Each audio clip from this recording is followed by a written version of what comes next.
আজি কংগ্ৰেছ আৰু এপিএছচি দলৰ পৰা যোগদান কৰা আজি এই সভাত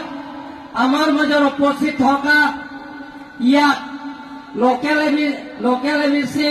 তথা কাৰ্বিআংলং অটোনমাস কাউন্সিল বীণা টেৰাংপী বাইদেউ আমাৰ বৈঠালাংছ এমএলএ ৰূপসিং তেৰণ ডাঙৰীয়া লগতে ডিফু এমএলএ আমাৰ বিৰাসিং ডাঙৰীয়া হাৰহাট এমএলএ দপসিং ৰহান ডাঙৰীয়া Karbi Anglong autonomous council deputy speaker Abhijit ডাঙৰীয়াৰ পৰা আৰম্ভ কৰি লুমসিং তেৰণ ডাঙৰীয়া আৰু লগতে আমাৰ মাজত উপস্থিত থকা ৰীতা সিংহী মুদিৰাম লেথে পৰা আৰম্ভ কৰি ইয়াত আপোনালোকে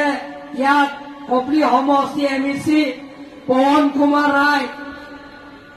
এমইচি